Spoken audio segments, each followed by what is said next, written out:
Hi, I'm Buck, your personal tour guide to the Federal Reserve. I'm here to introduce you to one of the most complex but effective institutions in the United States. But don't worry, I'll explain it all in plain English. Just beside me is a road map of where we're going. Together, we'll walk through the Federal Reserve System, literally. And along the way, I'll show you just what goes on around here and why it's important. By the end of this tour, you too will be able to explain the Federal Reserve in plain English. There is no other agency of government which can overrule actions that we take. There is no other agency of government which can overrule actions that we take. There is no other agency of government which can overrule actions that we take. That would effectively be a takeover of monetary policy by the Congress, a repudiation of the independence of the Federal Reserve, which would be highly destructive to the stability of the financial system, the dollar, and our national economic situation. The Federal Reserve does not own any gold at all. We have not owned gold since 1934.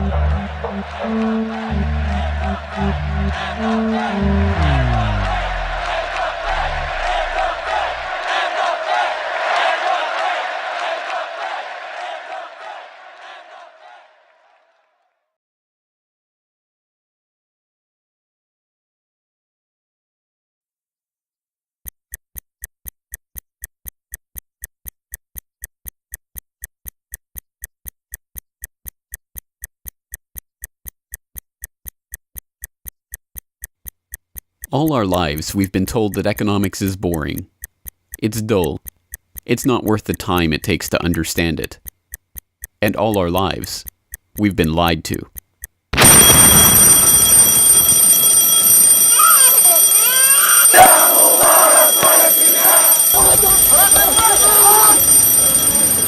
War, poverty, revolution. They all hinge on economics, and economics all rests on one key concept. Money. Money. It is the economic water in which we live our lives. We even call it currency. It flows around us, carries us in its wake, drowns those who are not careful. We use it every day, in nearly every transaction we conduct. We spend our lives working for it, worrying about it, saving it, spending it, pinching it. It defines our social status. It compromises our morals. People are willing to fight, die, and kill for it. But what is it? Where does it come from? How is it created? Who controls it? It is a remarkable fact that, given its central importance in our lives, not one person in 100 could answer such basic questions about money as these. So if you were planning a family, you'd want to know where babies come from. Yeah. And this is a lot about banking. So let me ask you, where does money come from? Where does the money come from? Where does any money? The government prints it. Just print it off. Where does money come from? How is new money created? By labor.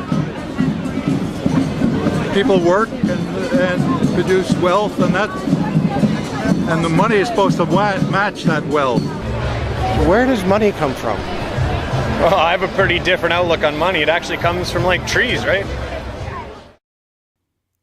But why is this? How could we be so ignorant about a topic of such importance?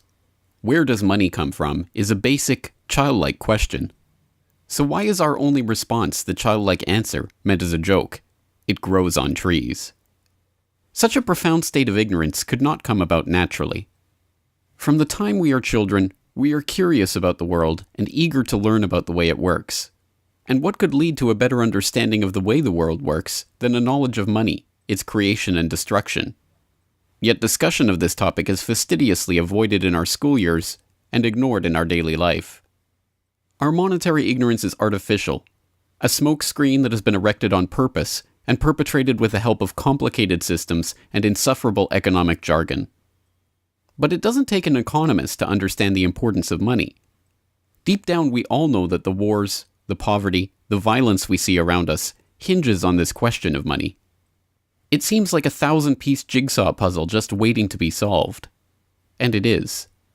The puzzle pieces, taken together, create an image of the Federal Reserve, America's central bank and the heart of the country's banking system. Despite its central importance to the economy, relatively few have heard of it, and fewer still know what it is, despite the bank's attempts at self-description. Our economy runs on a complex system of exchange of goods and services, in which money plays a key part. Coin, currencies, savings, and checking accounts, the overall supply of money is managed by the Federal Reserve. Money is the medium through which economic exchanges take place, and money as a standard of value helps us to set prices for goods and services. The job of managing money, monetary policy, is to preserve the purchasing power of the dollar while ensuring that a sufficient amount of money is available to promote economic growth. The Federal Reserve also promotes the safety and soundness of the institutions where we do our banking. It ensures that the mechanisms by which we make payments, whether by cash, check, or electronic means, operate smoothly and efficiently.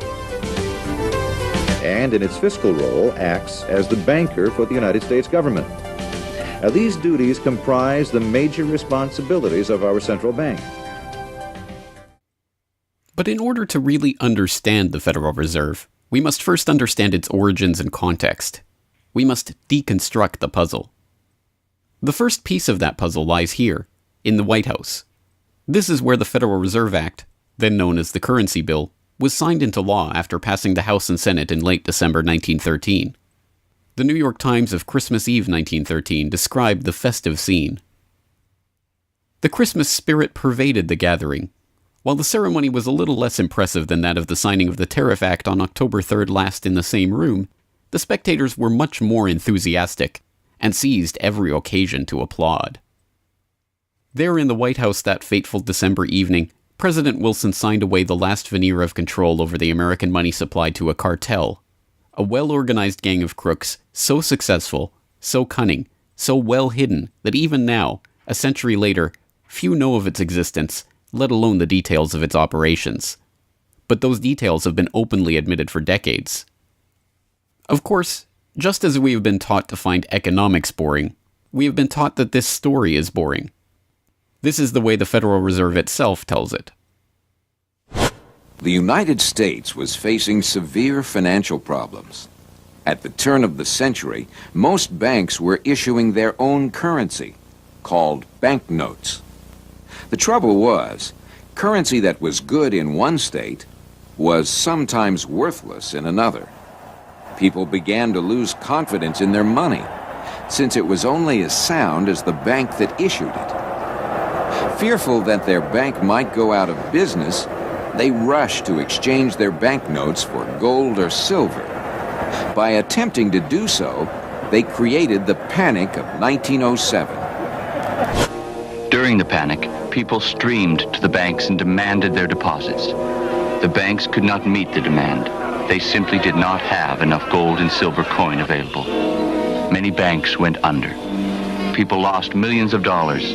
Businesses suffered, unemployment rose, and the stability of our economic system was again threatened. Well, this couldn't go on. If the country was going to grow and prosper, some means would have to be found to achieve financial and economic stability. To prevent financial panics like the one in 1907, President Woodrow Wilson signed the Federal Reserve Act into law in 1913. But this is history as told by the victors, a revisionist vision in which the creation of a central bank to control the nation's money supply is merely a boring historical footnote, about as important as the invention of the zipper or an early 20th century hula hoop craze. The truth is that the story of the secret banking conclave that gave birth to that Federal Reserve Act is as exciting and dramatic as any Hollywood screenplay or detective novel yarn, and all the more remarkable for the fact that it is all true. We pick up the story, appropriately enough, under cover of darkness.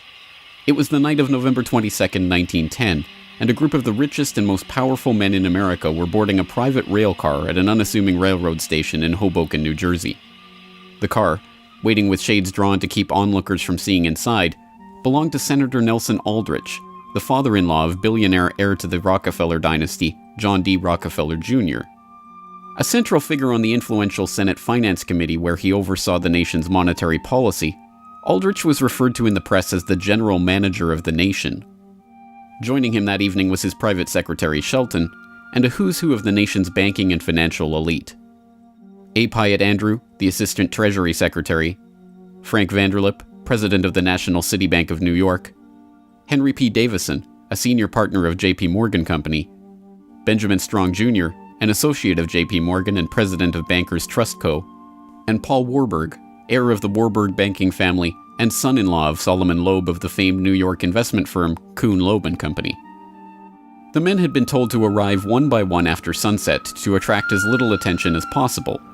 Indeed, secrecy was so important to their mission that the group did not use anything but their first names throughout the journey so as to keep their true identities secret even from their own servants and waitstaff. The movements of any one of them would have been reason enough to attract the attention of New York's voracious press, especially in an era where banking and monetary reform was seen as a key issue for the future of the nation. A meeting of all of them, now that would surely have been the story of the century. And it was. Their destination? The secluded Jekyll Island off the coast of Georgia, home to the prestigious Jekyll Island Club whose members included the Morgans, Rockefellers, Warburgs, and Rothschilds. Their purpose? Davison told intrepid local reporters who had caught wind of the meeting that they were going duck hunting. But in reality, they were going to draft a reform of the nation's banking industry in complete secrecy. G. Edward Griffin, the author of the best-selling The Creature from Jekyll Island and a longtime Federal Reserve researcher, explains.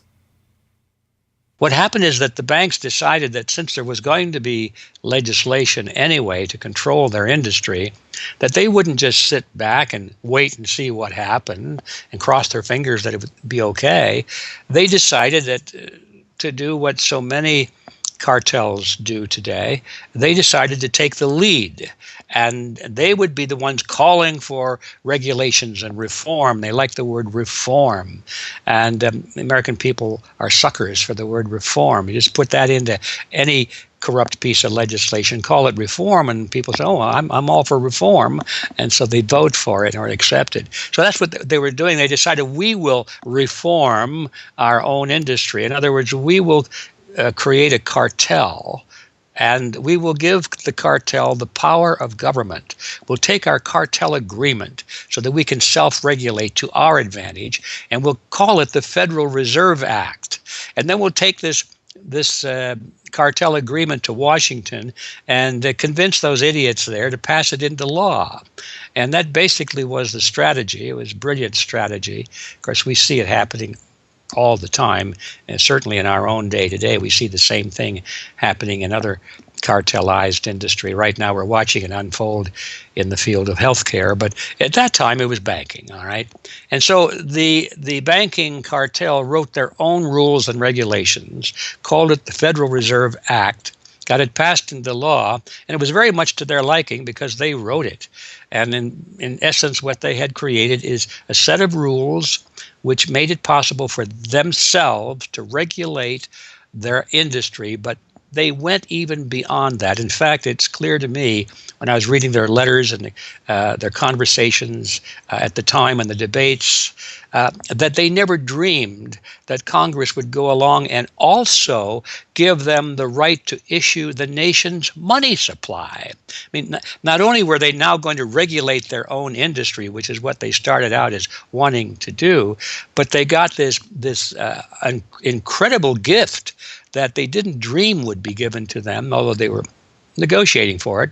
And that was Congress gave them the authority to issue the nation's money.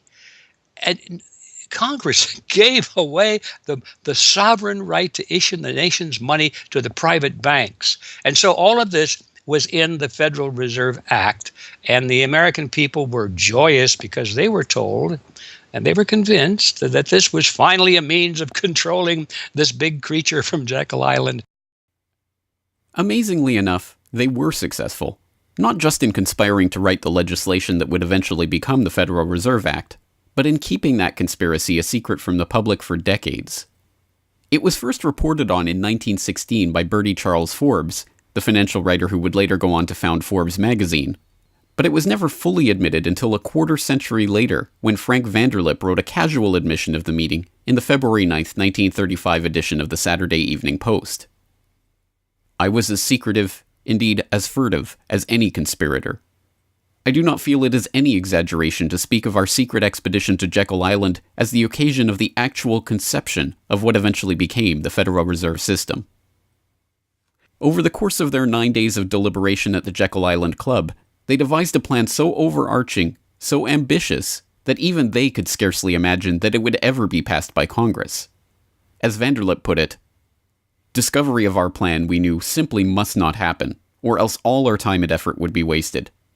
If it were to be exposed publicly that our particular group had got together and written a banking bill, that bill would have no chance whatever of passage by Congress."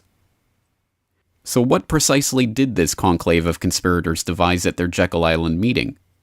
A plan for a central banking system to be owned by the banks themselves, a system which would organize the nation's banks into a private cartel that would have sole control over the money supply itself. At the end of their 9-day meeting, the bankers and financiers went back to their respective offices content in what they had accomplished. The details of the plan changed between its 1910 drafting and the eventual passage of the Federal Reserve Act, but the essential ideas were there. But ultimately, this scene on Jekyll Island, too, is just one piece of a larger puzzle. And like any other puzzle piece, it has to be seen in its wider context for the bigger picture to become visible. To understand the other pieces of the puzzle and their importance in the creation of the Federal Reserve, we have to travel backward in time. The story begins in late 17th century Europe.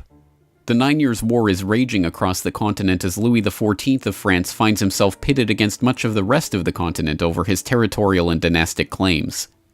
King William III of England, devastated by a stunning naval defeat, commits his court to rebuilding the English navy. There's only one problem: money. The government's coffers have been exhausted by the waging of the war, and William's credit is drying up. A Scottish banker, William Patterson, has a banker's solution. A proposal to form a company to lend £1 million to the government at 6% plus $5,000 management fee, with the right of note issue. By 1694, the idea has been slightly revised, a £1.2 million loan at 8% plus $4,000 for management expenses. But it goes ahead. The magnanimously titled Bank of England is created. The name is a carefully constructed lie, designed to make the bank appear to be a government entity. But it is not. It is a private bank owned by private shareholders for their private profit, with a charter from the king that allows them to print the public's money out of thin air and lend it to the crown. What happens here at the birth of the Bank of England in 1694 is the creation of a template that will be repeated in country after country around the world. A privately controlled central bank lending money to the government at interest, money that it prints out of nothing. And the jewel in the crown for the international bankers that creates this system is the future economic powerhouse of the world, the United States. In many important respects, the history of the United States is the history of the struggle of the American people against the banksters that wish to control their money. By the 1780s, with colonies still fighting for independence from the crown, the bankers will get their wish. In 1781, the United States is in financial turmoil. The Continental, the paper currency issued by the Continental Congress to pay for the war, has collapsed from overissue and British counterfeiting. Desperate to find a way to finance the end stages of the war, Congress turns to Robert Morris, a wealthy shipping merchant who was investigated for war profiteering just 2 years earlier. Now, as Superintendent of Finance of the United States from 1781 to 1784, he is regarded as the most powerful man in America, next to General Washington. In his capacity as Superintendent of Finance, Morris argues for the creation of a privately owned central bank deliberately modeled on the Bank of England that the colonies were supposedly fighting against. Congress, backed into a corner by war obligations and forced to do business with the bankers just like King William in the 1690s, acquiesces and charters the Bank of North America as the nation's first central bank. And exactly as the Bank of England came into existence loaning the British Crown £1.2 million, the BNA started business by loaning $1.2 million to Congress. By the end of the war, Morris has fallen out of political favor and the Bank of North America's currency has failed to win over a skeptical public. the BNA is downgraded from a national central bank to a private commercial bank chartered by the state of Pennsylvania. But the bankers have not given up yet. Before the ink is even dry on the Constitution, a group led by Alexander Hamilton is already working on the next privately owned central bank for the newly formed United States of America. So brazen is Hamilton in the forwarding of this agenda that he makes no attempt to hide his aims or those of the banking interests he serves. A national debt, if it is not excessive, will be to us a national blessing, he wrote in a letter to James Duane in 1781. It will be a powerful cement of our union. It will also create a necessity for keeping up taxation to a degree which, without being oppressive, will be a spur to industry. Opposition to Hamilton and his debt-based system for establishing the finances of the U.S. is fierce. Led by Jefferson and Madison, the bankers and their system of debt enslavement is called out for the force of destruction that it is, with Thomas Jefferson writing, "The spirit of war and indictment, since the modern theory of the perpetuation of debt, has drenched the earth with blood and crushed its inhabitants under burdens ever accumulating." Still, Hamilton proves victorious. The first Bank of the United States is chartered in 1791 and follows the pattern of the Bank of England and the Bank of North America almost exactly. A privately owned central bank with the authority to loan money that it creates out of nothing to the government. In fact, it is the very same people behind the new bank as were behind the old Bank of North America. It was Alexander Hamilton, Robert Morris's former aide, who first proposed Morris for the position of financial superintendent, and the director of the old Bank of North America, Thomas Willing, is brought in to serve as the first director of the First Bank of the United States. Meet the new banking bosses, same as the old banking bosses. In the first 5 years of the bank's existence, the U.S. government borrows $8.2 million from the bank, and prices rise 72%. By 1795, when Hamilton leaves office, the incoming Treasury Secretary announces that the government needs even more money and sells off the government's meager 20% share in the bank, making it a fully private corporation. Once again, the U.S. economy is plundered while the private banking cartel laughs all the way to the bank that they created. By the time the bank's charter comes due for renewal in 1811, the tide has changed for the money interests behind the bank. Hamilton is dead, shot to death in a duel with Aaron Burr. The bank-supporting Federalist Party is out of power. The public are wary of foreign ownership of the central bank, and what's more, don't see the point of a central bank in time of peace. Accordingly, the charter renewal is voted down in the Senate, and the bank is closed in 1811. Less than a year later, the U.S. is once again at war with England. After 2 years of bitter struggle, the public debt of the U.S. has nearly tripled from $45.2 million to $119.2 million. With trade at a standstill, prices soaring, inflation rising, and debt mounting, President Madison signs the charter for the creation of another central bank, the Second Bank of the United States, in 1816. Just like the two central banks before it, it is majority privately owned and is granted the power to loan money that it creates out of thin air to the government. The 20-year bank charter is due to expire in 1836, but still in his first term, President Andrew Jackson has already vowed to let it die prior to renewal.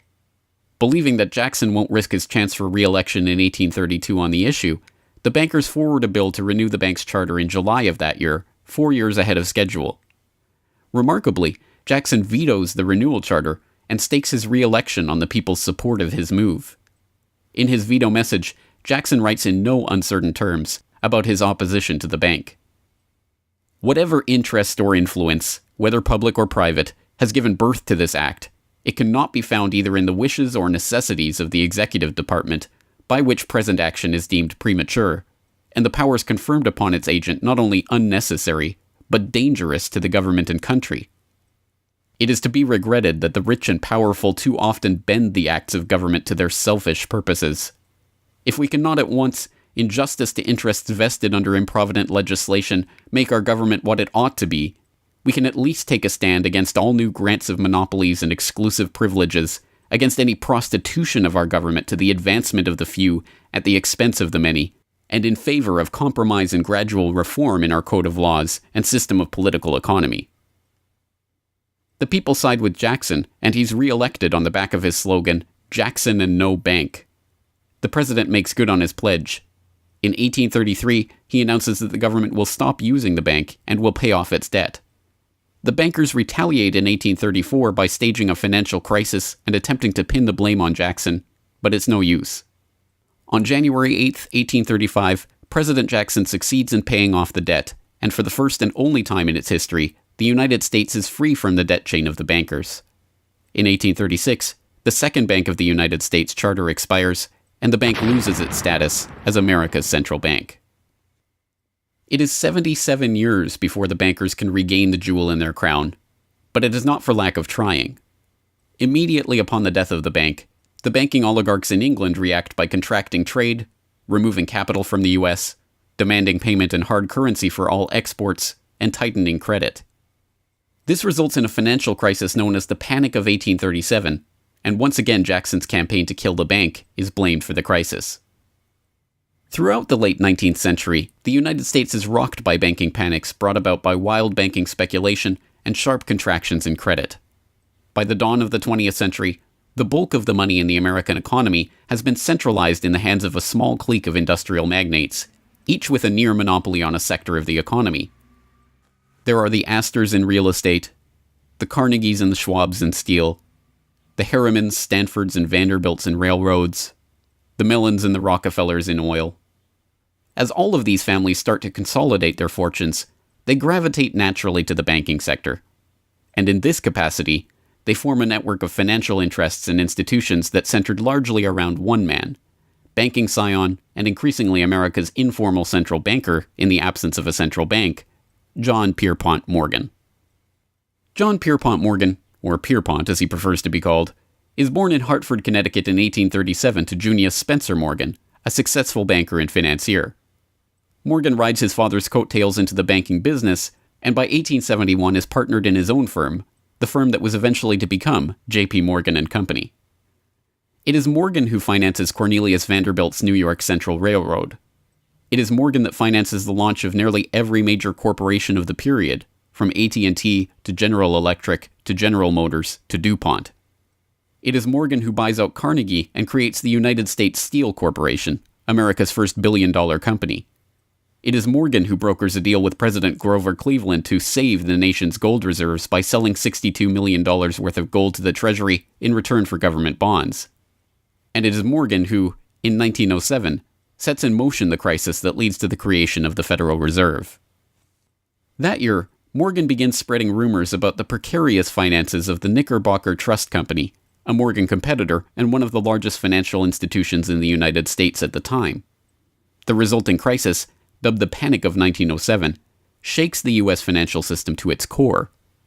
Morgan puts himself forward as a hero, boldly offering to help underwrite some of the faltering banks and brokerage houses to keep them from going under. After a bout of hand-wringing over the nation's finances, a congressional committee is assembled to investigate the Money Trust, the bankers and financiers who brought the nation so close to financial ruin and that wield such power over the nation's finances. The public follows the issue closely, and in the end a handful of bankers are identified as key players in the Money Trust's operations, including Paul Warburg, Benjamin Strong Jr., and J.P. Morgan. Andrew Gavin Marshall, editor of the People's Book Project, explains. At the beginning of the 20th century, there was an investigation following the greatest of these financial panics, which was in 1907. And this investigation was on what was called the Money Trust, which found that three banking interests, J.P. Morgan, National City Bank, and the Citibank of New York, I believe it was, basically controlled the entire financial system. So three banks. And the public hatred towards these institutions was unprecedented. There was an overwhelming consensus in the country for establishing a central bank. But there were many different interests in pushing this, and everyone had sort of their own specific purpose behind advocating for a central bank. So to represent the most people, you had farmer interests, populists, progressives, who were advocating a central bank because they couldn't take the recurring panics, but they wanted government control of a central bank. They wanted it to be exclusively under the public control because they despised and feared the New York banks as wielding too much influence. So for them, a central bank would be a way to curb the power of these private financial interests. On the other hand, those same financial interests were advocating for a central bank to serve as a source of stability for their control of the system, also to act as a lender of last resort to them, and so that they would never have to face collapse, but also in order to exert more control through a central bank. The private New York banking community wanted a central bank under the exclusive control of them. There's a shocker. So you had all these various different interests which converged. Of course, the most influential happened to be the New York financial houses, which were more aligned with European financial houses than they were with any other element in American society. The main individual behind the founding of the Federal Reserve was Paul Warburg, who was a partner with Kuhn, Loeb and Company, European banking house. His brothers were prominent bankers in Germany at that time, and he had, of course, close connections with every major financial and really big industrial firm in the United States, and most of those existing in Europe. And he was discussing all these ideas with his fellow compatriots in advocating for a central bank. In 1910, Warburg got the support of a senator named Senator Aldrich, whose family later married into the Rockefeller family. Again, I'm sure just a coincidence, but Aldrich invited Warburg and a number of other bankers to a private, secret meeting on Jekyll Island, just off the coast of Georgia, where they met in 1910 to discuss the construction of a central bank in the United States, but one which, of course, would be owned and serve the interests of the private bankers. Aldrich then, in 1911, presented this as the Aldrich Plan or the Aldrich Bill in the U.S. Congress, and it was actually voted out. The public, suspicious of Senator Aldrich's banking connections, ultimately reject the Jekyll Island Cabal's Aldrich Plan. The cabal does not give up, however. They simply revise and rename their plan, giving it a new public face, that of Senator Robert Owen and Representative Carter Glass. In the end, the money trust that was behind the Panic of 1907 uses the public's own outrage against them to complete their consolidation of control over the banking system. The newly retitled Federal Reserve Act is signed into law on December 23, 1913, and the Fed begins operations the next year.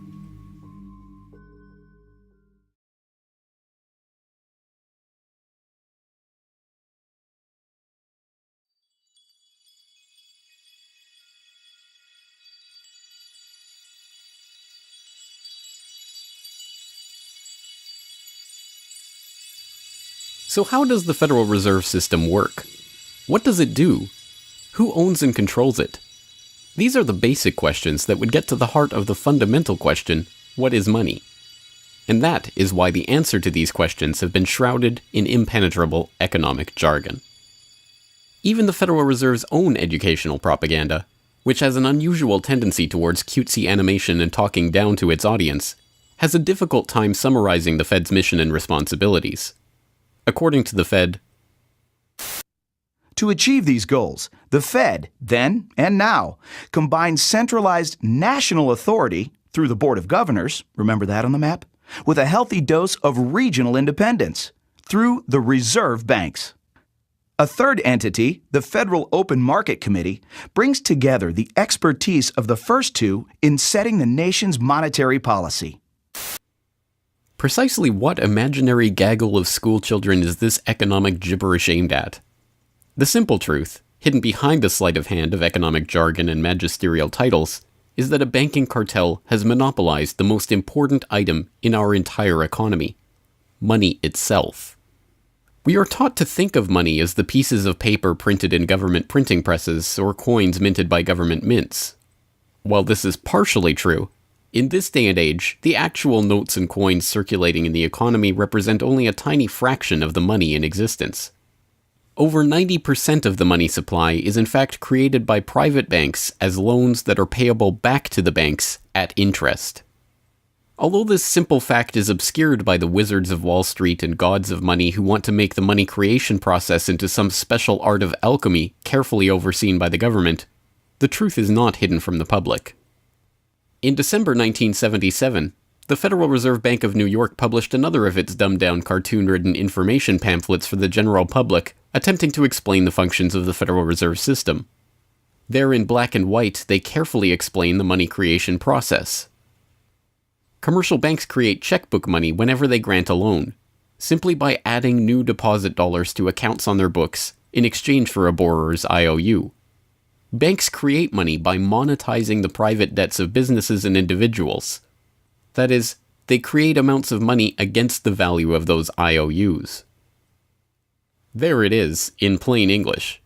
The vast majority of money in the economy, the checkbook money in our accounts at the bank and that we use in our electronic transfers and digital payments, is created not by a government printing press, but by the bank itself.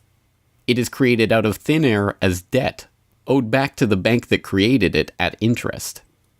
This means that bank loans are not money taken from other bank depositors, but new money simply conjured into existence and placed into your account.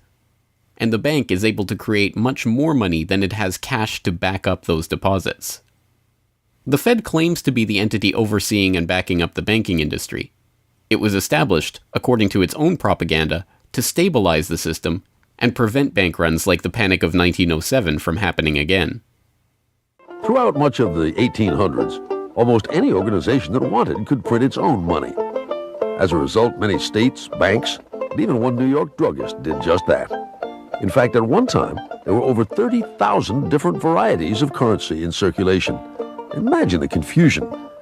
Not only were there multitudes of currencies, some were redeemable in gold and silver, others were backed by bonds issued by regional governments. It was not unusual for people to lose faith both in the value of their currency and in the entire financial system.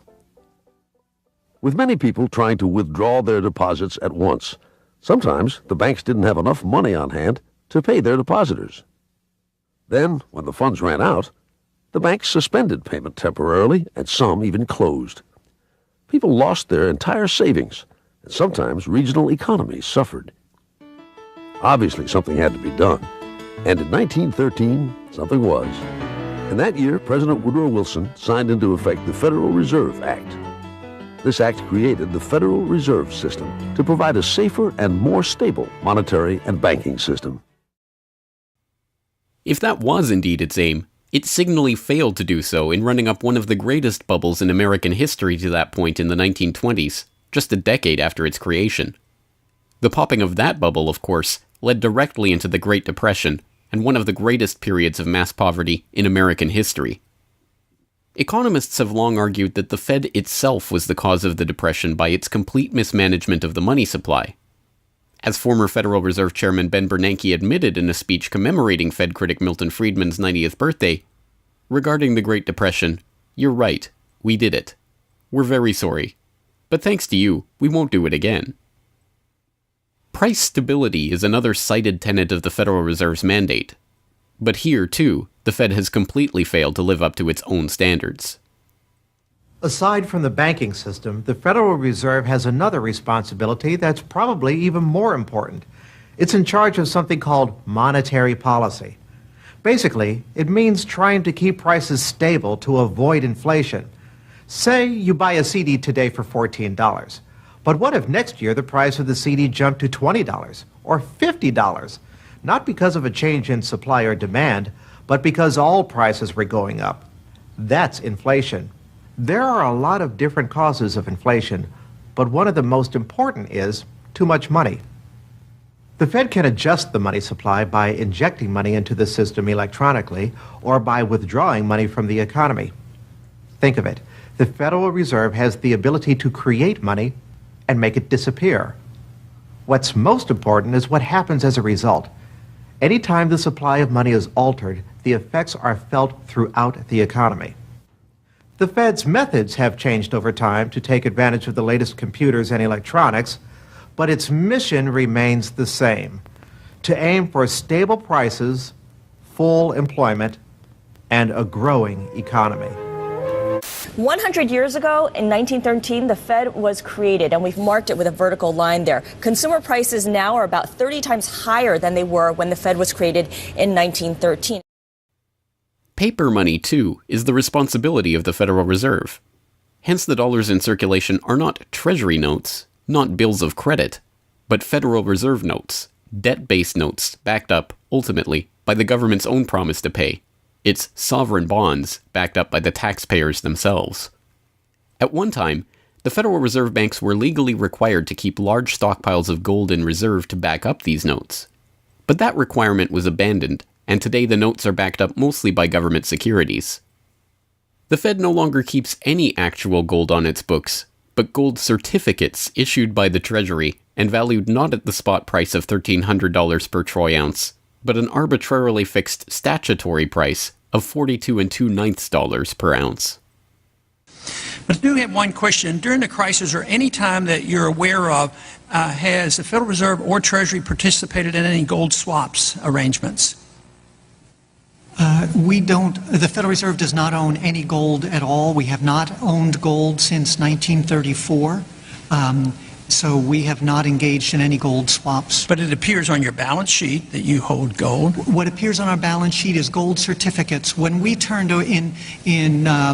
before 1934, the Federal Reserve did own gold.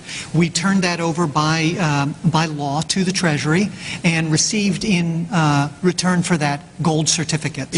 If the Treasury entered into, because under the Exchange Stabilization Fund, I would assume they probably have the legal authority to do it, they wouldn't be able to do it then because you have the securities for essentially all the gold? No, we have no interest in the gold that is owned by the Treasury. We have simply an accounting document that is called gold certificates that represents the value at a statutory rate and still that we gave to the Treasury in 1930. And still measured at $42 an ounce, which makes no sense whatsoever. Clearly, there is a discrepancy between what we are led to believe is motivating the Fed and what it actually does. To understand what the Fed is actually intended to do, it's first important to understand that the Federal Reserve is not a bank per se, but a system. This system codifies, institutionalizes, oversees, and undergirds a form of banking called fractional reserve banking, in which banks are allowed to lend out more money than they actually have in their vaults. The whole process starts, the process of decay and corruption starts with something called fractional reserve banking. That's the technical name for it. And what that really means is that as the banking institution developed over several centuries, starting, of course, in Europe, it developed the practice of legalizing a certain dishonest accounting procedure. In other words, in the very, very beginning, if you want to go all the way back, people would bring their gold or silver to the banks for safekeeping. And they'd say, give us a paper receipt. And we don't want to guard our silver and our gold because, people could come in the middle of the night and they could kill us or tie us up and threaten us, and they'll get our gold and silver, so we can't really guard it. We'll take it to the bank and have them guard it, and we just want a paper receipt so that we can take the receipt back and get our gold anytime we want. And so in the beginning, money was receipt money. They could then, instead of changing or exchanging the gold coins, they could exchange the receipts, and people would accept the receipts just as well as the gold, knowing they could get the gold. And so these paper receipts being circulated were, in essence, the very first examples of paper money. Well, the banks learned early on that game that here they were sitting on this pile of gold and all these paper receipts out there. People weren't bringing the receipts in anymore. Very few of them, maybe 5%, maybe 7% of the people would bring in their paper receipts and ask for the gold. So they said, why don't we just sort of give more receipts out than we have gold? They'll never know because we only are asked at the best 7% of it, so we can create more receipts for gold than we have, and we can collect interest on that because we'll loan that into the economy and we'll charge interest on this money that we don't really have. And it's a pretty good gimmick, don't you think? And they, well, yeah, of course. And so that's how fractional reserve banking started. And now it's institutionalized, and they teach it in school. No one ever questions the integrity of it or the ethics of it. They say, well, that's the way banking works. And isn't it wonderful that we now have this flexible currency and we have prosperity and all of this sort of thing? So it all starts with this concept of fractional reserve banking. The trouble is with that is it works most of the time, but every once in a while, there are a few ripples that come along that are a little bit bigger than the other ripples, and maybe one of them is a wave, and more than 7% will come in and ask for their gold. Maybe 20% will come in, or 30%. And well, now the banks are embarrassed because the fraud is exposed. They say, well, we don't have your gold. What do you mean you don't have my gold? I gave it to you and put it on deposit, and you said you'd safeguard it. Well, we don't have it. We loaned it out. So then the word gets out, and everybody and their uncle comes and lines up for their gold. And of course, they don't have it, and the banks are closed. They have bank holidays, and the banks are embarrassed. They go out of business. People lose their savings, and you have these terrible banking crashes that were ricocheting all around the world prior to this time. And that's what caused the concern. One of the things that caused the concern of the American people, they didn't want that anymore. They wanted to put a stop to that. And that was the whole purpose, supposedly, of the Federal Reserve System, was to put a stop to that. But since the people who designed the plan to put a stop to it were the very ones who were doing it in the first place, you can not be surprised that their solution was not a very good one insofar as the American people were concerned. Their solution was to expand it. Not to control it, but to expand it. See, prior to that time, this little game of fractional reserve banking was localized at the state level. Each state was doing its own little fractional reserve banking system. Each state, in essence, had its own Federal Reserve. Central banks were authorized by state law to do this sort of thing, and that was causing all this problem. And so the Federal Reserve came along and said, well, no, we're not going to do this at the state level anymore because look at all the problem it's causing. We're going to consolidate it all together, and we're going to do it at the national level. The key to this system, of course, is who controls this incredible power to regulate the economy by setting reserve requirements and targeting interest rates. The answer to this question, too, has been deliberately obscured. The Federal Reserve System is a deliberately confusing mishmash of public and private interests, reserve banks, boards and committees, centralized in Washington and spread out across the United States.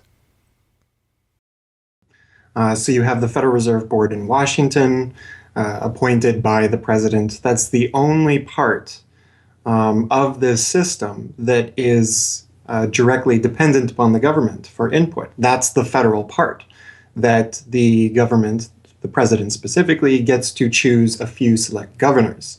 The 12 regional banks, the most influential of which is the Federal Reserve Bank of New York, essentially based in Wall Street to represent Wall Street, is representative of the major Wall Street banks who own shares in the private, not federal, but private Federal Reserve Bank of New York. All the other regional banks are also private banks. They vary according to how much influence they wield, but the Kansas City Fed is influential, the St. Louis Fed, the Dallas Fed. But the New York Fed is really the center of this system. And precisely because it represents the Wall Street banks who appoint the leadership of the New York Fed. So the New York Fed has a lot of public power, but no public accountability. It has no oversight. It does not answer to Congress the way that the chairman of the Federal Reserve Board of Governors does. And even then, the chairman of the Fed, of the Federal Reserve Board, who is appointed by the president, does not answer to the president. He does not answer to Congress. He goes to Congress to testify, but the policy that they set is independent. So they have no input from the government. The government can't tell them what to do, legally speaking. And of course, they don't. Do you think it would cause problems for the Fed or for the economy if that legislation was to pass? My concern about the legislation is that if the GAO is auditing not only the operational aspects of our programs and the details of the programs, but is making judgments about our policy decisions that would effectively be a takeover of monetary policy by the Congress, a repudiation of the independence of the Federal Reserve, which would be highly destructive to the stability of the financial system, the dollar, and our national economic situation. The Federal Open Market Committee is responsible for setting interest rates. Now, this committee, which is enormously powerful, has as its membership the governor and vice chair of the Federal Reserve Board. But the Federal Open Market Committee, most of the membership is the presidents of the regional Federal Reserve banks representing private interests. So they have significant input into setting the interest rates. Interest rates are not set by a public body, they're set by private financial and corporate interests. And that's whose interests they serve, of course. The reason that the Federal Reserve goes to such great lengths to make its organizational structure as confusing as possible is to cover up the massive conflicts of interest that are at the heart of the system. The fact is that the Federal Reserve System is comprised of a board of governors, 12 regional banks, and an open market committee. The privately owned member banks of each Federal Reserve Bank vote on the majority of the Reserve Bank's directors, and the directors vote on members to serve on the Federal Open Market Committee, which determines monetary policy. What's more, Wall Street is given a prime seat at the table, with tradition holding that the president of the powerful New York Federal Reserve Bank be given the vice chairmanship of the FOMC and be made a permanent committee member. In effect, the private banks are the key determinants in the composition of the FOMC, which regulates the entire economy. According to the Fed, its monetary policy decisions do not have to be approved by the president or anyone else in the executive or legislative branches of government. It does not receive funding appropriated by the Congress, and the terms of the members of the Board of Governors span multiple presidential and congressional terms. Or, in the words of Alan Greenspan, what is the proper relationship, what should be the proper relationship between a chairman of the Fed and a president of the United States? Well, first of all, the Federal Reserve is an independent agency, and that means basically that there is no other agency of government which can overrule actions that we take. The Fed goes on in its self-mythologization to state that it is not a private, profit-making institution. This characterization is dishonest at best, and an outright lie at worst. The regional banks are themselves private corporations, as noted in a 1928 Supreme Court ruling. Instrumentalities like the national banks or the Federal Reserve Banks, in which there are private interests, are not departments of the government. They are private corporations in which the government has an interest. This point is even admitted by the Federal Reserve's own senior counsel. Our regulations do specify overall terms for the lending, but the day-to-day operation of the banking activities are conducted by the Federal Reserve banks. They are banks, and indeed they do lend, and they do interact they're their with own depositors. agency then, essentially, They are not in that regard. agencies. Yes, they're not agencies, Your Honor. They're persons under FOIA. Each Federal Reserve Bank, the stock is owned by the member banks in the district, 100% privately held. They have private boards of directors. Majority of those boards are appointed by the independent banks, private banks in the district. They are not agencies. These private corporations issue shares that are held by the member banks that make up the system, making the banks the ultimate owners of the Federal Reserve Banks. Although the Fed's profits are returned to the Treasury each year, the member banks' shares of the Fed do earn them a 6% dividend.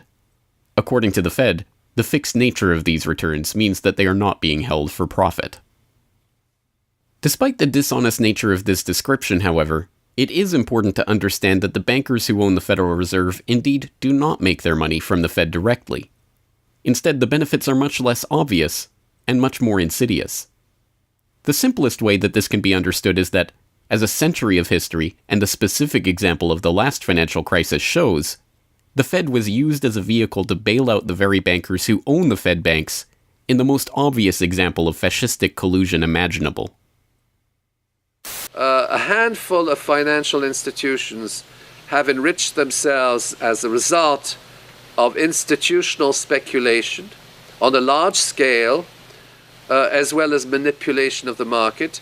And secondly, what they have done is that they have then gone to their governments and said, well, we are now in a very difficult situation and you need to give us money so that we can retain the stability of the financial system.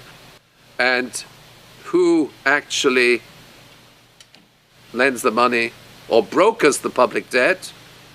The same financial institutions which are the recipients of the bailout. Okay, and so what you have is a circular process. It's a diabolical process. You're lending money. You're not lending money. You're handing money to the large financial institutions, and then this is leading up to a mounting public debt in the trillions. Okay.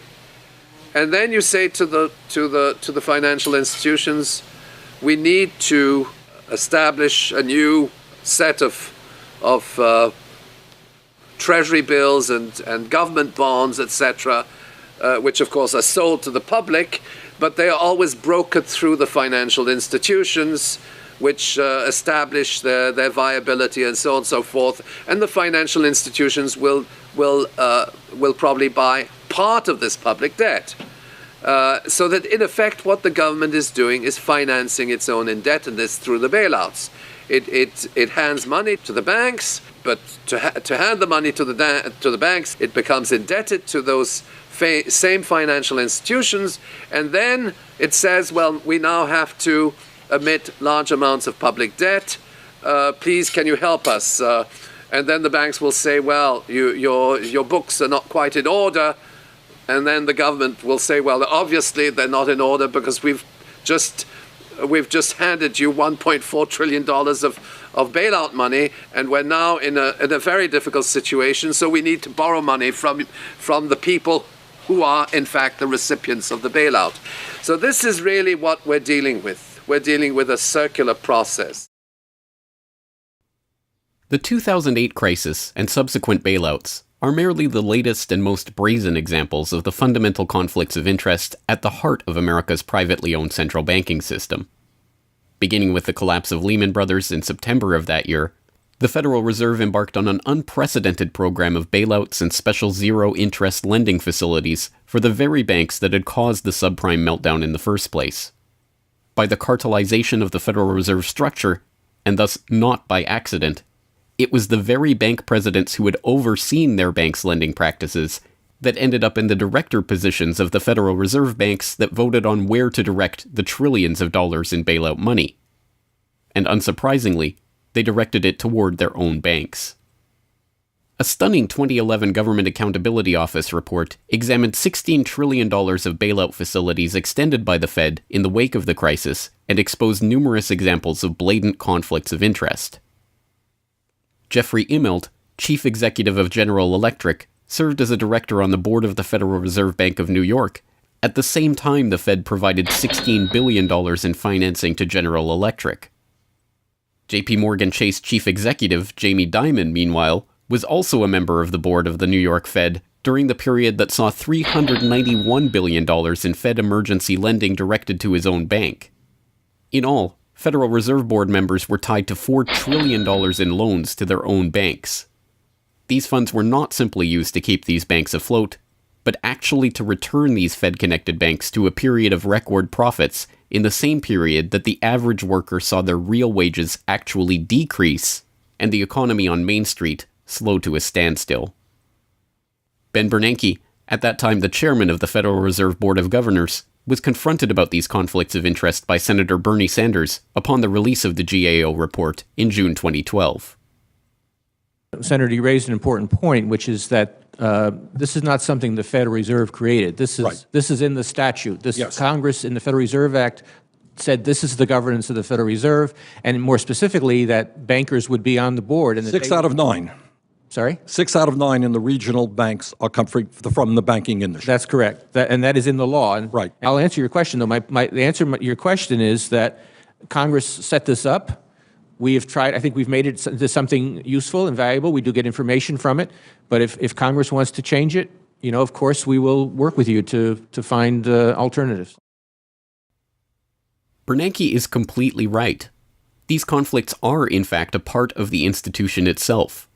A structural feature of the Federal Reserve that was baked into the Federal Reserve Act itself over 100 years ago by the bankers who conspired to cartelize the nation's money supply. You could not ask for a more succinct reason why the Federal Reserve itself, this admitted cartel of banking interests, needs to be abolished. But you could get one.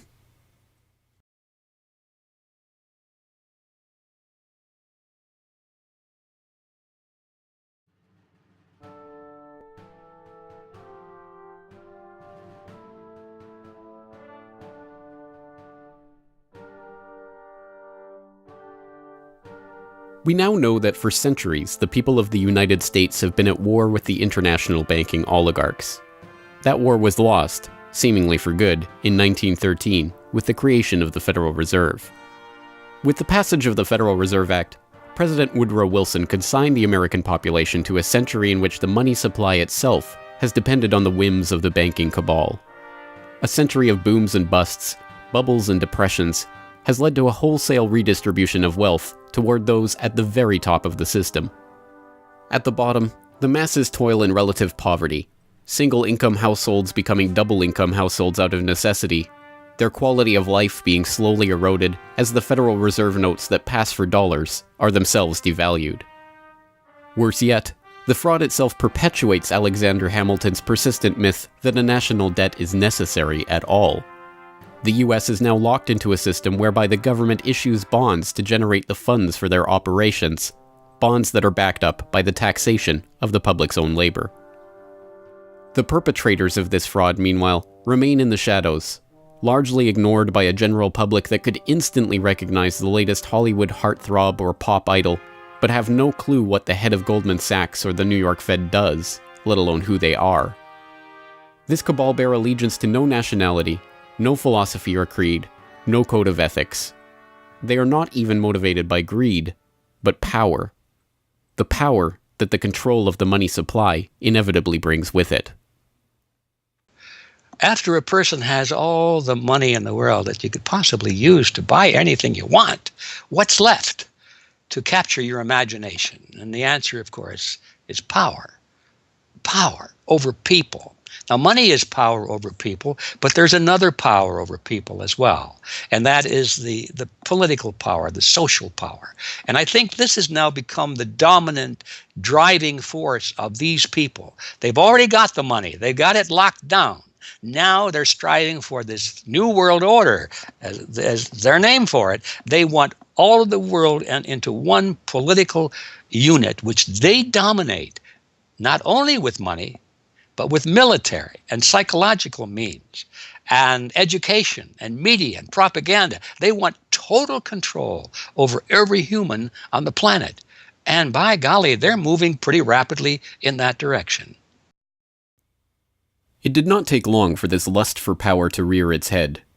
In 1921, just 7 years after the Fed began operations, the same J.P. Morgan-connected banking elite that founded the Federal Reserve incorporated an organization called the Council on Foreign Relations with the goal of taking over the foreign policy apparatus of the United States, including the State Department.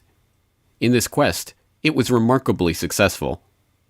Although there are only about 4,000 members in the organization today, its membership has included 21 Secretaries of Defense, 18 Treasury Secretaries, 18 Secretaries of State, 16 CIA directors, and many other high-ranking government officials, military officers, business elite, and, of course, bankers.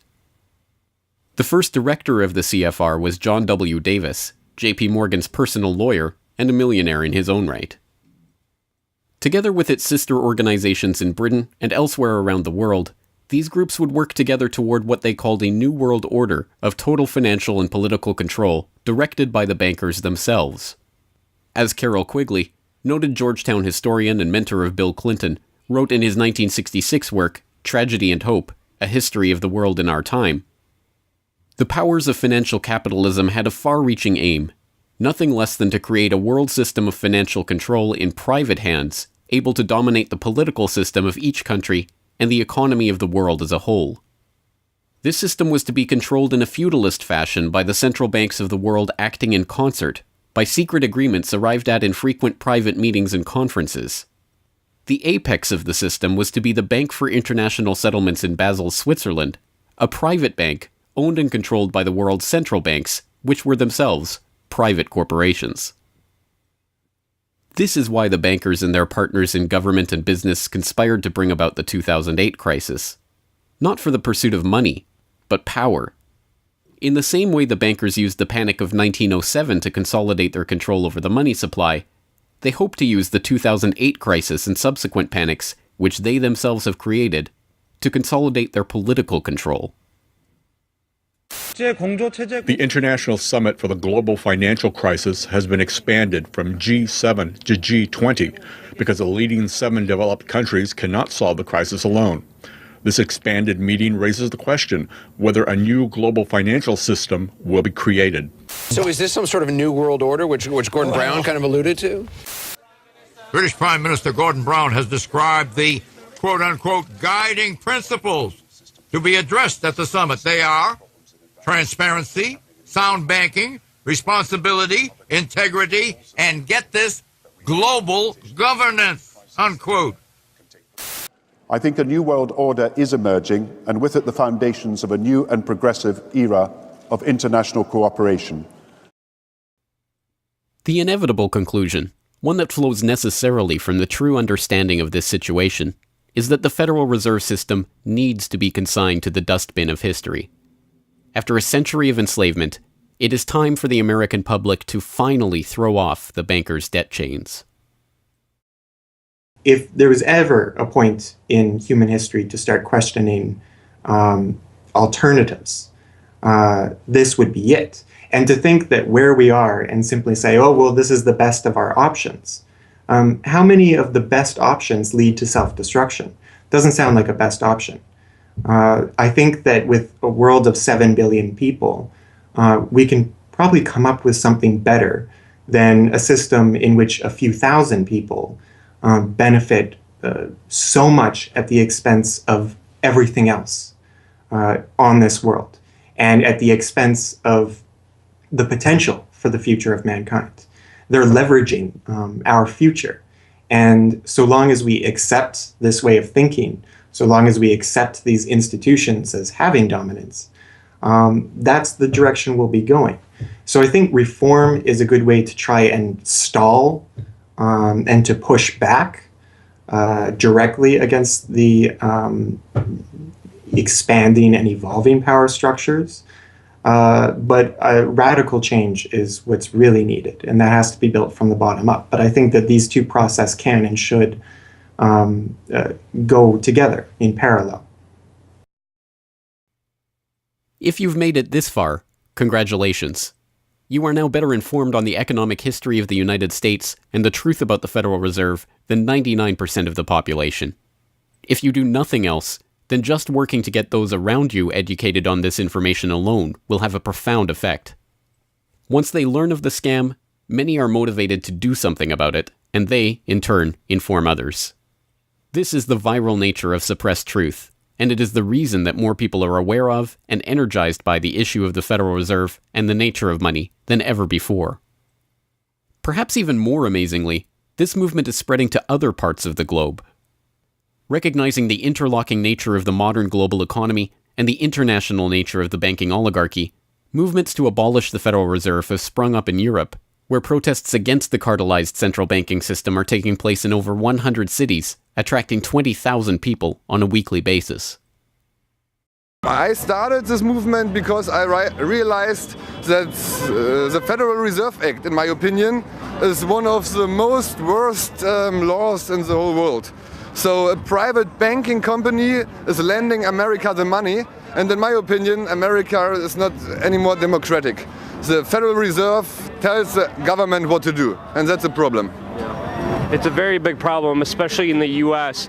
Why is it a global issue, and why are people doing it here in Germany? Because when you realize that this finance system, it's a global system, you have to go to the really beginning of the system. And in my opinion, It's also the World Bank and the International Fund of Currencies and stuff like this. But at the beginning of all this is a law from 1913. Woodrow Wilson signed it.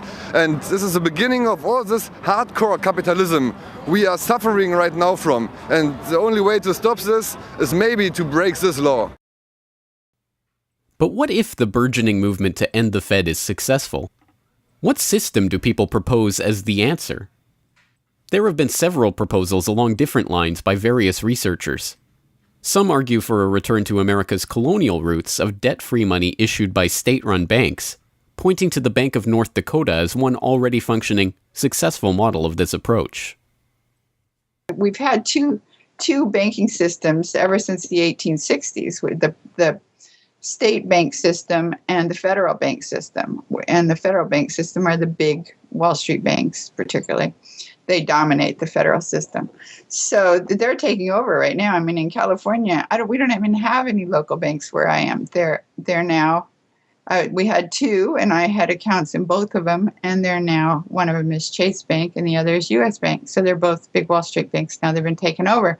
So if you can it's the local banks that have an interest in serving the local business. The big banks have no interest in making loans to local business. It's too risky. Why should they bother? They've got this virtually free money they can get from the Fed and from each other, and it's much more lucrative to them either to speculate in commodities or other things abroad, or what works very well for them is to buy long-term government bonds at 3%, because these have no capital requirement. The capital requirement for government bonds are zero.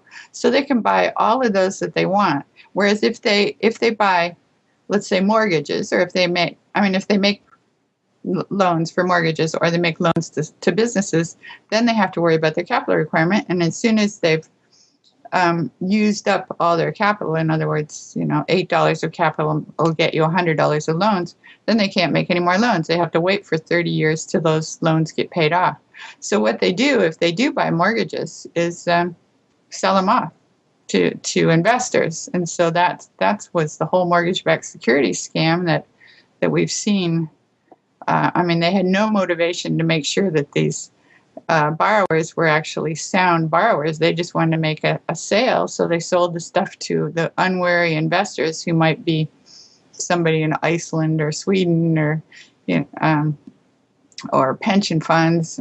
Yeah, so that didn't work out so well. So a state bank with the partnering with the local banks can provide the capital, can help them with capital. In North Dakota, the state bank guarantees the loans of the local banks, allowing them to make much bigger loans than they could otherwise. And the state bank provides liquidity to the small banks. That's why the small banks, the local banks, aren't making loans to small business right now, because they don't know that they can get money from the other banks as needed. The way banking works is they make the loan first. If you have credit lines to many different businesses, and if they all hit up their credit lines at once, you're going to run out of money. So you don't dare do that unless you know that you can get short-term loans from the other banks. And what's happening right now, even though there's $1.6 trillion in excess reserves sitting on the books of the big banks, they're not available to the little banks. And the reason is because the Fed is paying 0.25% interest on those reserves. So the banks have no incentive to lend them to the little banks. Why let go of them when you can make just as much keeping them, and then you still have your reserves, and you can use them as collateral to buy bonds or something that'll make you more money. So the whole system is messed up. And in North Dakota, the Bank of North Dakota provides the liquidity for these local banks. Others advocate a decentralized system of alternative and competing currencies that greatly reduce or even eliminate altogether the need for a central bank. Well, 22 years ago in Ithaca, New York, I noticed that a lot of people, friends particularly, had skills and time that were not being employed or respected by the prevailing economy. And while we had much desire to create things and trade them with each other, and many services we could provide to each other, we didn't have the money. So since I have a background in graphic design, journalism, and arrogance, I went to my computer and designed paper money for Ithaca, New York. Designed pretty colorful money, with pictures of children, waterfalls, and trolley cars, and denominated in hours of labor. 1 hour note, half hour, quarter, eighth hour note, 2 hour note, and then began to issue to each of the pioneer traders who had agreed to be listed in the directory a specific starter amount. And the game began. An hour has been worth an hour of basic labor, or $10 US, which at that time, 20 years ago, was double the minimum wage. People who usually expect more than $10 per hour of their service can charge multiple hours per hour, but the denomination puts between us as residents of our community that reminder that we are fellow citizens, not merely winners or losers scrambling for dollars. And it introduces us to each other on the basis of these skills and services that we have, that we are more proud to provide for each other than often is the case with a conventional job, just the stuff we have to do to get the money to pay the bills.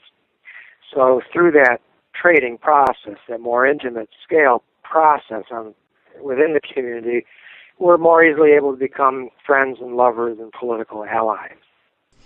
It's an inspiring story, and tell people about how much money has circulated through this community. I mean, it's important for people to understand just how successful this has been. Because we're not a computer system, we don't have a specific volume of trading recorded, but by the grapevine, by phone surveys, and over the years watching the money move, we were able to guess very reliably at several $1 million equivalent of this money has transacted over those years, making loans without charging interest up to $30,000 value, which is the fundamental monetary revolution in our system. Then as well, making grants of the money to over 100 community organizations. Some argue for currencies whose mathematical nature prevent them from being merely conjured into existence whenever a federal government wants to wage another war of aggression or forge another link in the seemingly endless train of governmental tyranny and abuse. What people have to understand about Bitcoin is that it's a completely decentralized network. There's no central server, there's no controlling company, there's no office. It's just free software that anyone can download and start running on their computer anywhere in the world. And that the Bitcoins themselves can be transferred to or from anyone anywhere in the world. And it's impossible for any bank or government or entity to block you from sending or receiving those Bitcoins. There's a limited supply of those Bitcoins. There will never, ever, ever be more than 21 million Bitcoins. And so because, like everything, the price is set based on supply and demand, because the supply of Bitcoins is limited and the demand is increasing as more and more people start to use them and more websites start to accept them, the price of Bitcoins in terms of dollars is going to have to increase even a lot more than the $500 per Bitcoin that it is today. Are there any drawbacks at all to the idea of using a cryptocurrency? If you're part of the current power elite that can just print money at will to spend on whatever you feel like, then yeah, the world switching over to Bitcoin is probably not going to benefit you. But if you're one of the normal people that aren't working for the Federal Reserve or any central bank that's printing money to pay to your friends and that sort of thing, then a Bitcoin world is a wonderful thing for you. Sound money, cryptocurrencies, state banks, LETS programs, self-issued credit. These and many other solutions have all been proposed, and many of them are in use in different localities today. Information on all of these ideas and how they are being applied in various parts of the world are widely available online. The point is that the question of what money is and how it should be created is perhaps the single greatest question facing humanity as a whole, and yet it is one that has been almost completely eliminated from the national conversation. Until recently.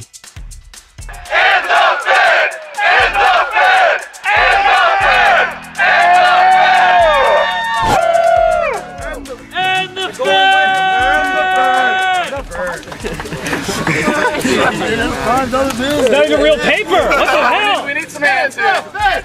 Hands up, Fed! Hands up, Fed! Hands up, Fed!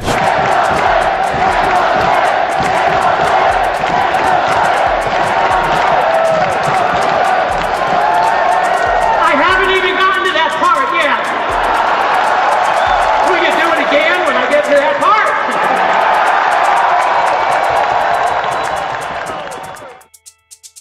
And so the rest of the story is now in our hands. Once we understand the scam that has taken place, the gradual consolidation of wealth and power in the hands of an elite few banking oligarchs, and the growing impoverishment of the masses, all in the name of banking funny money created out of nothing and loaned to the public at interest, we can choose to get active or to do nothing at all. For those who choose to get active, there are some steps that you can take to help change the course of the system. First, follow the links and resources from the transcript of this documentary at corbettreport.com/Federal Reserve to familiarize yourself with the history, the connections, and the functions of the Federal Reserve System. If you can't explain this material to yourself, then you will never be able to teach it to others. Secondly, begin reaching out to others to bring them up to speed on the issue. It can be as simple as broaching this conversation in the Monday morning water cooler talk, or passing out a copy of this documentary, or sending out links to this information to your email list. Insert this topic into your conversations. When people start talking about the national debt, or the state of the economy, or other political talking points, get them to question the roots of these issues, and why there is a national debt at all. Thirdly, when you are able to find or create a group of like-minded people in your area who are engaged with the issue, start a study group on the issue and its solutions. The study group can help source alternative or complementary currencies in the local area, or, if none exist already, the group can form the basis for a community of local businesses and customers who are willing to start experimenting with ways to wean themselves off of the Federal Reserve notes. Fourthly, use the resources at corbettreport.com, including the Federal Reserve information flyer, or hold DVD screenings to attract interest in your group and draw others into studying the true nature of the monetary system. The work of building up an alternative to the current system can seem daunting, even at times overwhelming. But it is important to keep in mind that the Federal Reserve System that seems so monolithic today has only been around for 1 century. Central banks have been defeated in America before, and they can be defeated again. The question of how we decide to change this system is not rhetorical. It will either be answered by an informed, engaged, active population working together to create viable alternatives and to dismantle the current system, or it will be answered by the same banking oligarchy that has been controlling the money supply, and indeed the lifeblood of the country, for generations. Now, 1 century after the creation of the Federal Reserve System, we have a choice to make. Whether the next century, like the one before it, will be a century of enslavement, or, transformed by the actions and choices that we make in the light of this knowledge, a century of empowerment.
Hello, this is James Corbett of CorbettReport.com, the writer, producer, director, narrator, and just about everything else you can imagine with regards to the documentary that you just finished watching, Century of Enslavement, The History of the Federal Reserve.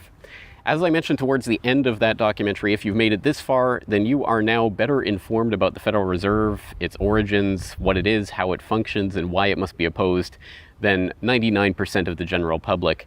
And if you've made it this far, then you are obviously one of the very few who is very eager and motivated to join the rising tide of free humanity that is seeking to throw off the debt chains of the banksters in the United States and around the world. And if you are so motivated, then I have some treats for you. I have some resources that I'd like to direct you to.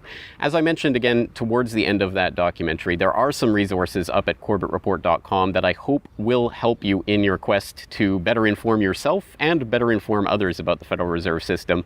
Because once again, if you can't explain this to yourself, then how could you ever hope to explain it to anyone else? So I think the first quest that we must all engage in is to improve our own understanding of the Federal Reserve System and how it functions, and then to spread that information to others. And on that note, once again, if you go to corbettreport.com, you'll be able to find, first and foremost, this documentary itself is, of course, 100% freely available online, which you would know because you're watching this right now. So, of course, there will be links to the YouTube version of this documentary or the downloadable MP4 version on my website. There's also audio MP3 files available for download. All of those, again, freely open to the public, and I do encourage you to send them out to others if you do find it to be a valuable resource yourself. And once you're there at corbettreport.com, you'll find not only the documentary itself, but also a transcript of the documentary, complete with hyperlinks to all of the source documents, videos, articles, all of the information that was used to compile this documentary. So I hope that will be a valuable resource, again, for people who are looking to put this information together in a way that makes sense in their own head, and so that they can see where all of this information is coming from, much of it sourcing from the Federal Reserve itself. So I hope that the hyperlinked transcript will be valuable to people out there who are seeking to broaden their understanding of these topics. And you will also find there a news information pamphlet that I have put together with the help of Mike Krentz of MikeKrentz.com, a graphic designer who's helped me out a lot behind the scenes on the website. As you can tell from the graphics on this documentary, I'm not a graphic designer myself by trade or by training. So I certainly do appreciate Mike's help in putting this information pamphlet together. And this is just a few points that have been addressed in this video, informational points about the Federal Reserve, what it is, and some interesting little teasers to get people interested in this information. You can download and print this off from corbettreport.com and use it however you like, handing it out to people on the street, using it as a discussion point if you hold a DVD screening, if you want to just post it up in public areas, only where allowed by law, of course. Once again, this is freely available for download and for you to print out and to use to help spread information about the Federal Reserve System. And it's available both in color and black and white and should print nicely onto standard 8.5 by 11 letter size paper. So that will all be up there at the website, along with, of course, an actual DVD version of this documentary. Once again, if you do find this information useful, then I hope you will try to spread it to others. There are a lot of people who prefer the online link, but there will be some people who you cannot reach online. For those people, and for yourself, if you so desire, here is a physical hard copy that you can order from corbettreport.com for 2,000 Japanese yen. That's about 20 Federal Reserve notes. Because unfortunately, we are trapped in this debt-based bankster-led system, so we do all require these pieces of paper in order to put a roof over our head and food on the table, myself included. So your support is obviously greatly appreciated. And for that 2,000 Japanese yen, about 20 Federal Reserve notes, you'll receive this documentary. Disc 1 containing the documentary itself. Disc 2, the full 1-hour interview with G. Edward Griffin. So I think, again, a valuable resource for people who are looking for more information about the Federal Reserve. So that's available at corbettreport.com, along with all of this that we've talked about here, the information pamphlet, the hyperlink transcript, all of the various formats this is available in. Once again, I've tried to make this as straightforward as possible and also as detailed as possible so that you can start to further your own exploration and understanding of this system that we're facing. Once again, of course, any way that you choose to get this information out to others is greatly appreciated, but if you do want to send the Corbett Report links around, the best one to use is corbettreport.com/Federal Reserve. That will have the documentary in the YouTube format, it will have the downloadable MP3 and MP4 formats, it will have the transcript, it will have the downloadable information pamphlet, And it will also have a link to buy the DVD. So all of that will be there at corbettreport.com/Federal Reserve. Please send people there if you're going to send people anywhere.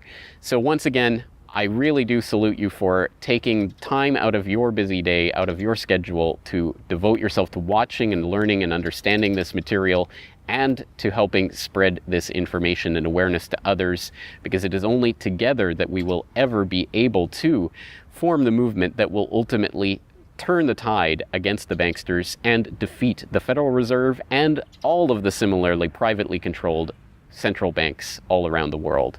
So once again, thank you for your time and attention. I'm James Corbett of CorbettReport.com.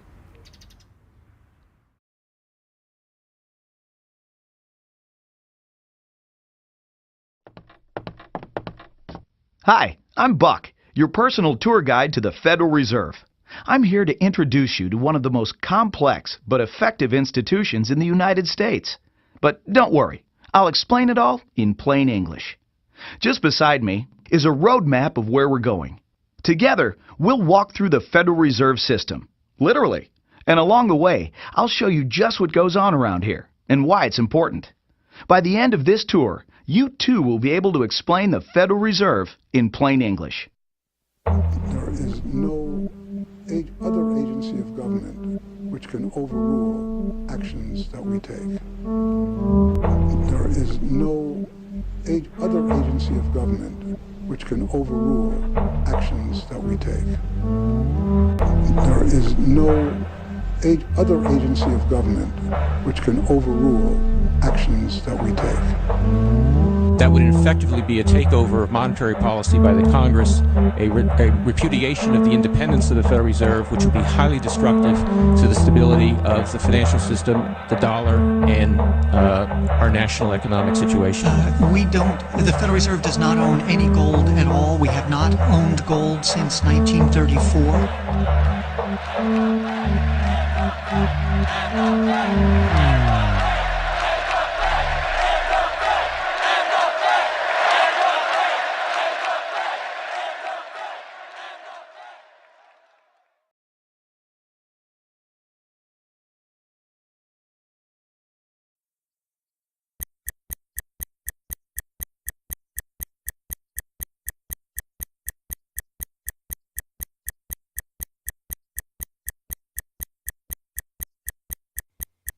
All our lives, we've been told that economics is boring. It's dull. It's not worth the time it takes to understand it. And all our lives, we've been lied to.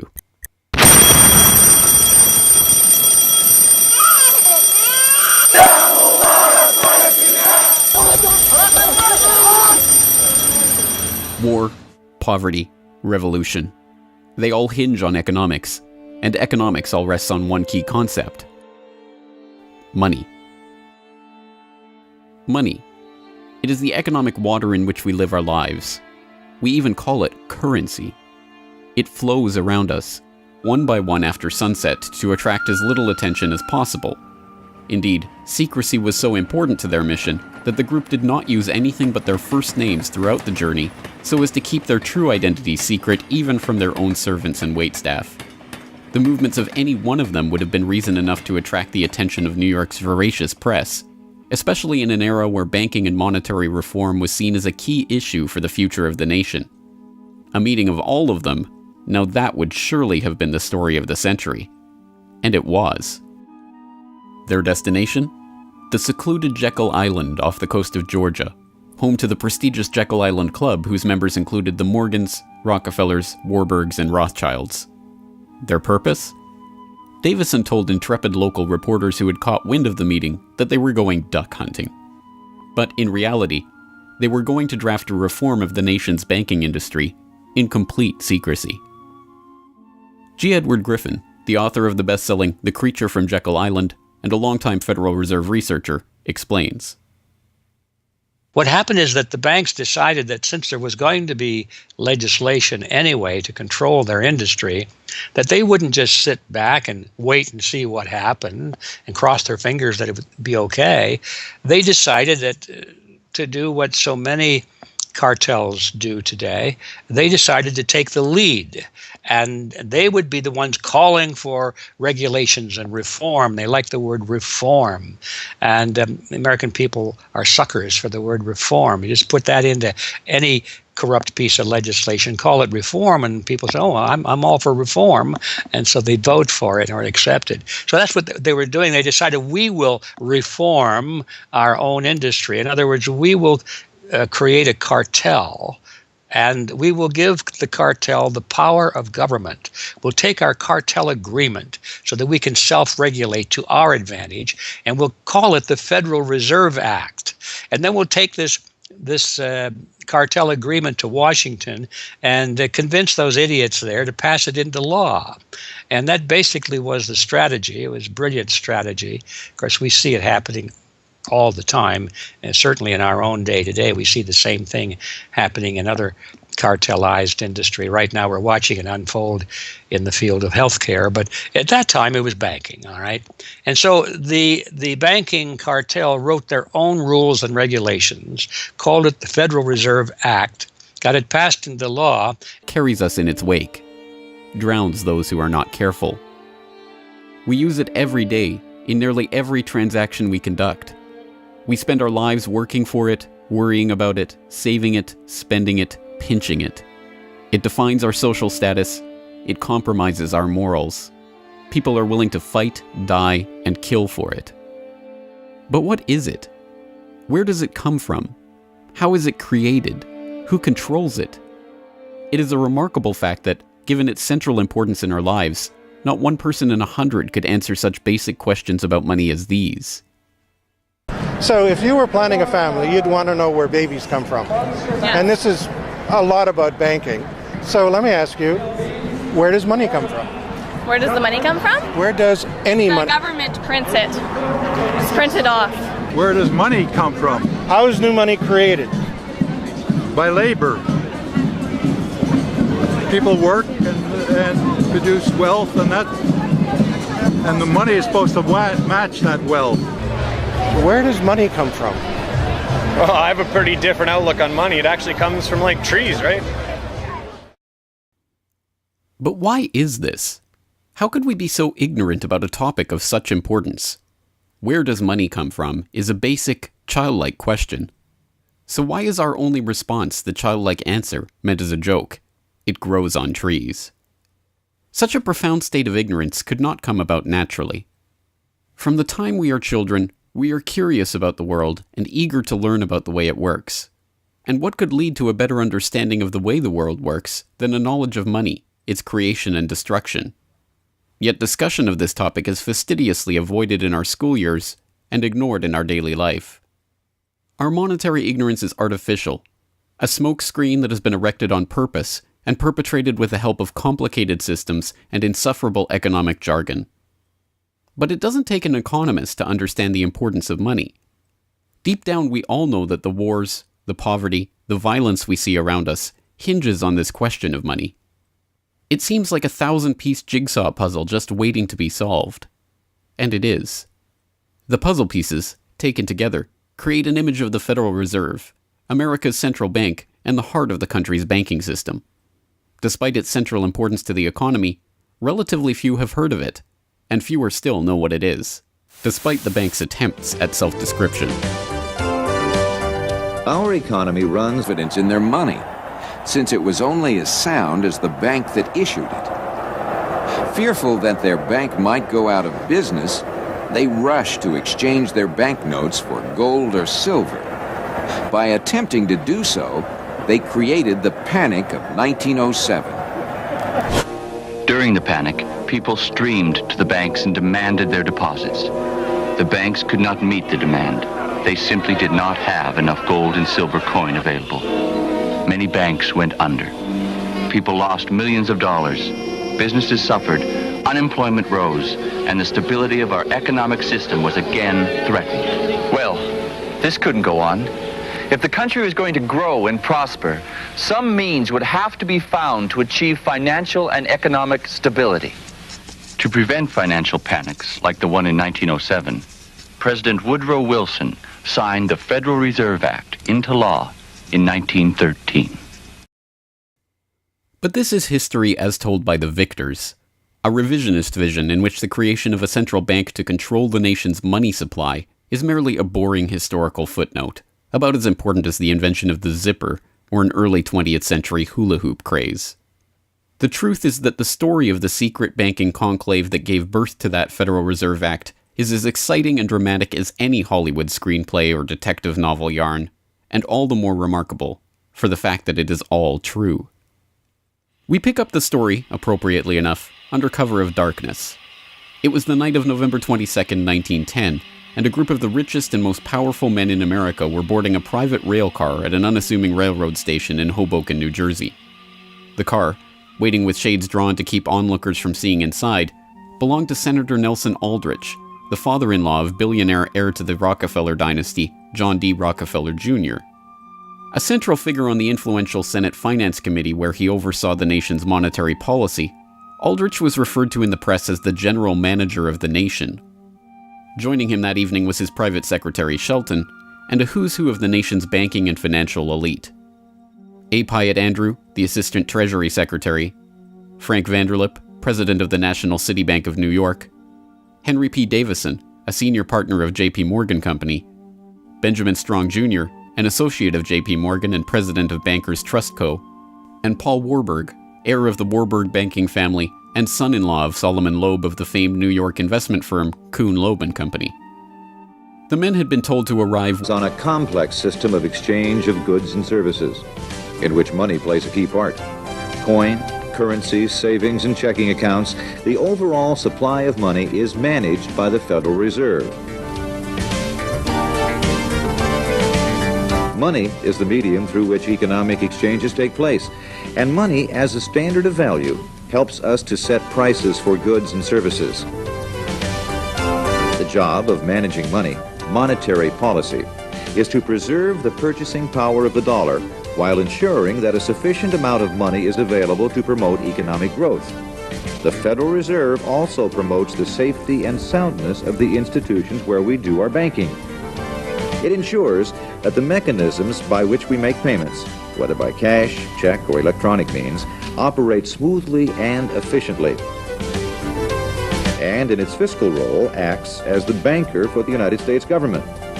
Now, these duties comprise the major responsibilities of our central bank.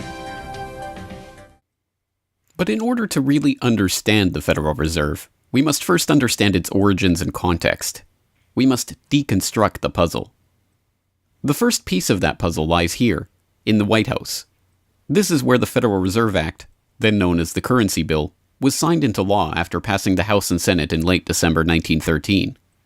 The New York Times of Christmas Eve 1913 described the festive scene. The Christmas spirit pervaded the gathering.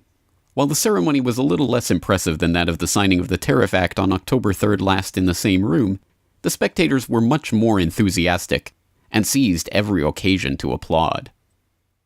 There in the White House that fateful December evening, President Wilson signed away the last veneer of control over the American money supply to a cartel, a well-organized gang of crooks so successful, so cunning, so well hidden that even now, a century later, few know of its existence, let alone the details of its operations.